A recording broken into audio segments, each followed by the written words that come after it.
Pessoas queridas, sejam bem-vindos, sejam bem-vindas para a nossa live desse final de tarde, início de noite, de quinta-feira, já iniciando um final de semana, mesmo em tempos de pandemia. E nosso convidado, sempre das quintas-feiras, é o grande amigo, grande militante dos direitos humanos e das causas dos direitos humanos, Perli Cipriano. Hoje estaremos falando sobre pessoas com deficiência, direitos humanos e pandemia.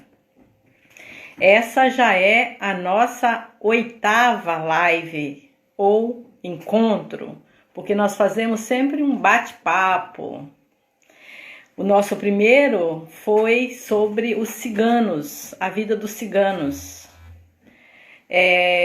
O segundo encontro falamos dos direitos humanos, coronavírus, a pessoa idosa, já falamos da pessoa idosa, religiões, gastamos 2 em mobilidade social, o último foi desigualdades sociais. Alô? Hoje, então, está chegando o nosso convidado para falar sobre pessoas com deficiência, direitos humanos e coronavírus. Então, dá as boas-vindas aí para quem já chegou, para Ivanilda lá do Barro Vermelho, que saudade, amiga. Também o Tiago Henrique, meu querido sobrinho lá de Goiânia, o Sávio Gava, o Leonardo que mora lá em Portugal, está nos acompanhando sempre aí nas lives. Internacionalista, hein? A nossa live tem gente sempre da Áustria, de Portugal, né? Muito bom, muito bom. Então, Perli, sem mais delongas, já que atrasamos um pouco para começar, pode então, primeiramente, fica todo mundo ansioso para te ouvir. Boa noite. Boa noite, boas-vindas. Boa noite a todos.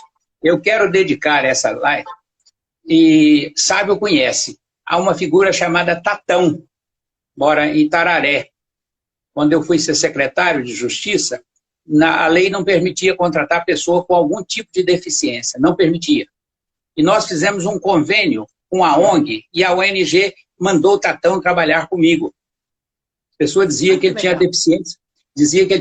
deficiência intelectual. No entanto, foi ele que no primeiro dia que chegou na secretaria, me chamou, pegou pelo braço, ele falava com uma certa dificuldade, pegou pelo braço, me levou numa sala e me mostrava a porta da sala, e eu não sabia de que ele estava falando. Ele estava me dizendo que aquela sala, aquela porta não comportava uma cadeira de roda. Ele, no primeiro dia, já me ensinou isso. E 3 dias depois, ele me deu uma nova lição. Ele foi na minha sala, tinha gente lá, ele me pegou pelo braço, me fez descer 8 andares e me mostrava, em frente à Secretaria de Justiça, um coqueiro. Eu olhava, estava achando engraçado o coqueiro. O coqueiro era inclinado, e a pessoa, quando passava, um cego, quando passava ali, batia a cabeça no coqueiro. Então, Tatão, eu quero dedicar a essa figura, Tatão. Bom, que figura, hein? Tá que vivo, figura simpática, né?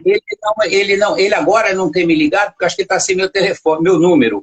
Ele, todos os anos, todos os dias, ele ligava exatamente para dar os parabéns.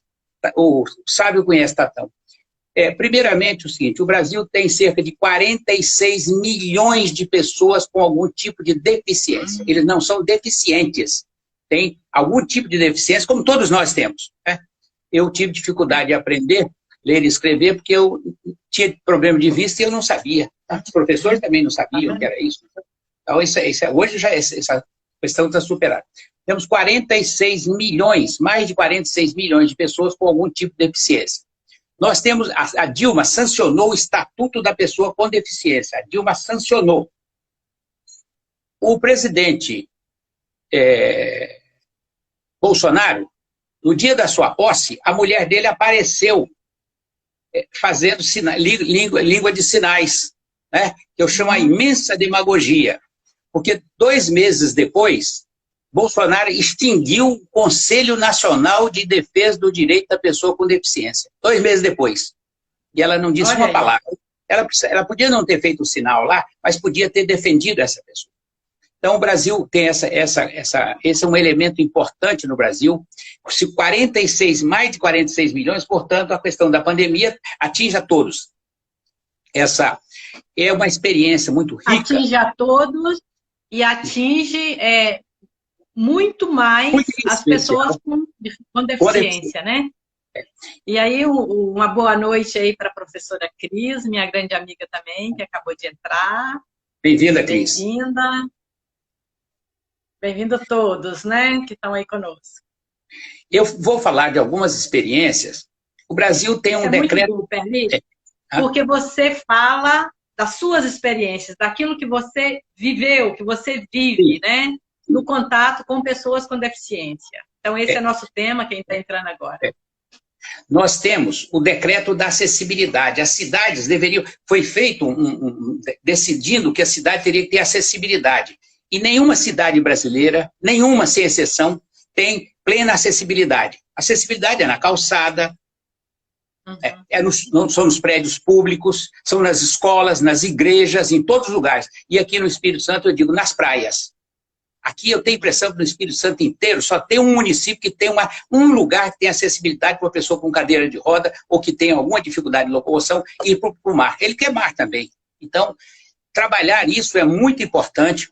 Eu uma vez rendi homenagem... Qual é a cidade? Eu acho que Vila Velha. Não é Vitória, infelizmente. Não é Vitória. Não é Vitória. Não é Vitória. Eu queria que fosse Vitória, mas não é. Então, uma vez a CNBB fez uma dessas atividades que ela faz todo ano, dedicada à pessoa com deficiência. Tá? Fez aquela dedicada às pessoas com deficiência. Foi um negócio fantástico. Era o período que nós tínhamos feito a primeira conferência. Uma coisa fantástica. 3 dias depois, algumas pessoas com deficiência em Aparecida, com algum tipo de... Em Aparecida disseram, fizeram essa grande atividade para nós, mas esqueceram que para chegar para atingir a igreja, tinha uma rampa, e as pessoas não tinham como subir. Você veja bem, com todo o cuidado, com todos os cuidados dedicado a essas pessoas, e isso não foi feito. Eu fui vereador de Vitória e apresentei um projeto de que a linguagem de sinais fosse reconhecida. Apresentei o projeto, estudei, e foi interessante. Então, eu apresentei o projeto, fiz uma defesa, estudei direitinho, e os vereadores derrotaram o meu projeto. Eu fui procurar aqui em Vitória, achei na igreja, uma igreja batista, na Praia do Suar, a única igreja onde o pastor falava e tinha linguagem de sinais. Aí eu voltei para a sessão com o maior cuidado, com muita educação, e falei, vocês, nem para ajudar as pessoas a ir para o céu, vocês servem. Porque essa igreja, as pessoas, e é interessante, essa igreja levou muitas pessoas para lá, porque lá eles podiam, porque, veja bem, é uma linguagem, do mesmo jeito que se eu chegar num país árabe, eu não sei árabe. Então eles não são obrigados a saber português, nem eu sou obrigado a saber árabe, a não ser que eu estude. Então, essa foi uma coisa interessante, foi derrotado. E depois já é lei. As televisões deveriam sempre ter ou linguagem de sinais ou também ter escrito embaixo para as pessoas que são surdas, mas eventualmente não são cegas. Então, mas isso é desrespeitado, significa, nós temos 45 milhões, não são só de cego, de surdo, mas de pessoas com algum tipo de deficiência que não é levado em consideração. O decreto da acessibilidade é violar, os municípios não cumpriram, e com frequência estão violando, e eu já vi gente elogiando, passei numa calçada, e caberia uma cadeira de roda com uma certa... caberia numa cadeira de roda. E no meio da calçada, resolveram botar pneus e plantar flores. Eu gosto muito de flores, sou amante das flores, de todos os tipos de flores. As flores humanas também. Então, aí o que aconteceu é o seguinte, as pessoas botaram terra, botaram muitas flores, mas não cabe a cadeira de roda. Veja bem, eles não fizeram um bem para a cidade. A conferência da pessoa com deficiência em Brasília, coordenada pela doutora Isabel, que encontrei ela esses dias, nós estamos fazendo uma reunião daquelas pessoas que foram da Secretaria de Direitos Humanos. Encontrei a doutora Isabel, simpática, ela coordenou a primeira conferência de pessoa com deficiência. Primeira questão, surgiu um problema. eram mais de, acho que de 700 pessoas. Brasília não tinha hotéis para pessoas com deficiência. Aí, para acomodar essas pessoas, teve que repartir por inúmeros hotéis. Não foi um só. Já um primeiro problema, um só. Aí depois o Tribunal de Contas queria saber por que é que faziam em tantos hotéis uma conferência só. Você imagina, o Tribunal de Contas não tinha noção de nada e os hotéis também não. E dali em diante, daquele dia em diante, nós baixamos uma norma na Secretaria de Direitos Humanos, nós baixamos uma norma não, conversamos com o governo para pressionar os hotéis, que todos os hotéis de Brasília deveriam ter acessibilidade.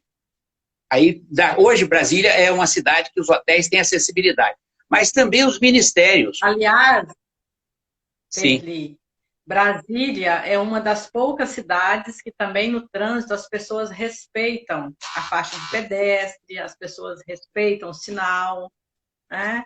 Muitas Isso coisas Brasília não é exemplo para ninguém, mas não, em algumas... Isso foi no período do Cristóvão, foi muito importante isso. É muito importante isso. E as pessoas aqui no Espírito Santo já começou uma em Jardim da Penha, graças ao trabalho, citarei uma pessoa, naturalmente, era toda uma equipe, o Otaviano de Carvalho, ele era da Associação da ANJAC, e lá fez esse movimento. Respeitavam porque foi construído, Brasília foi construído há um tempo muito distante. Esse não era um tema que aparecia. Então, os ministérios, se você chegar hoje, você ir para os restaurantes, você para o restaurante é no subsolo, tem que ter vai ter uma cadeira elevatória. Tranquilo, mas isso vai mudando também. O deputado Cláudio Vereza, quando foi eleito, ele causou uma revolução. Ele chegou na Assembleia, tinha uma área, a entrada principal, você chegava até ela, mas depois você tinha montões de degraus, acho que 7 ou 8 degraus. Vamos lá, vamos continuar. Bom, então, quando o Cláudio chegou Joana, bem-vindo, Nelson. Então, o Cláudio, quando chegou lá, fez uma revolução lá. Mas o Cláudio era um militante também da luta das pessoas com deficiência. Ele é reconhecido nacionalmente, e eu, pessoalmente, digo internacionalmente. Explica quem é o Cláudio, porque tem muita gente que não é do Espírito Santo aqui. Cláudio Vereza foi um dos 3 primeiros deputados eleitos pelo PT. Ele é cadeirante, é um militante muito ativo das comunidades de base, do Partido dos Trabalhadores. Então, ele tinha também, nas causas todas que ele tinha, que eram muitas, uma delas era a luta pelos direitos da pessoa com deficiência. E ele, quando foi para a Assembleia, a primeira coisa que tem é barrado, né? Barrado na escada. Então, acertou, fez uma rampa. Mas isso, em quase todos os lugares, foi assim. Tá? Eu lembro até hoje, quando eu estava em Brasília, a Dilma fez um decreto, instituiu um decreto, Viver Sem Limite.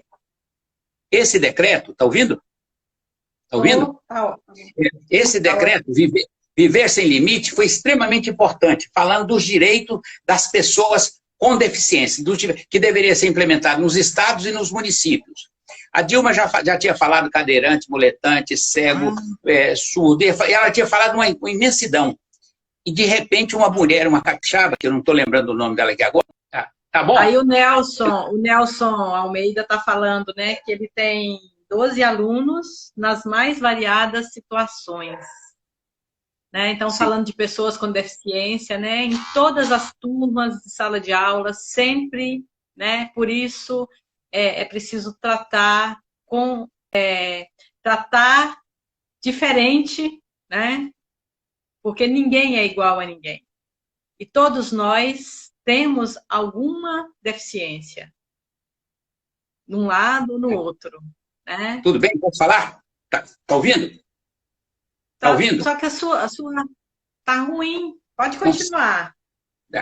Bom, então, primeiro é o seguinte, quando uma criança com deficiência vai para uma escola, se os professores, se os funcionários tiverem sensibilidade e entender de educação inclusiva, aquela criança vai ensinar as outras crianças e vai ensinar, inclusive, os professores. Não é culpa do professor, da professora, que não teve uma preparação para essa situação. Eu estou dizendo, eu não enxergava, eu não conseguia copiar o que as professoras escreviam no quadro, mas eles não sabiam.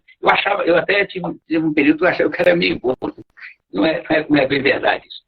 Então, Eu vou lançar um criança... desafio. Sim.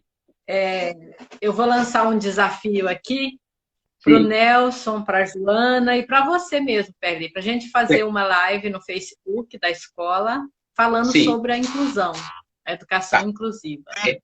Pode ser Nelson, pode ser Joana. É muito bom. A escola porque aí a gente tem, vamos ter também alguém que possa fazer a tradução em Libras, né? Porque aqui no Instagram é difícil de ter Libras porque só 2 pessoas podem participar de uma vez. Eu vi uma experiência. A escola onde eu trabalho, a escola, nós estamos fazendo desde o início da pandemia, toda terça-feira, uma live com um tema onde os alunos da escola também participam, às vezes eles mesmos fazem a live, às vezes são professores ou convidados. Estou falando que, Joana, nós fizemos uma sobre educação especial, mas eu já lancei o desafio para a equipe, mas a equipe não está com dificuldade, mas vamos fazer sobre a inclusão, porque a inclusão, como você até falou, a acessibilidade, né? A inclusão, a pessoa com algum tipo de deficiência, no passado as pessoas tentavam isolar. Pelo contrário, ele tem que ir para o meio dos outros. Tem uma experiência aqui que eu acompanhei de perto. No Instituto Braille tinha uma criança que ele ia começar a entrar, ele ia assistir as primeiras aulas. E ele era cego. A mãe, desesperada,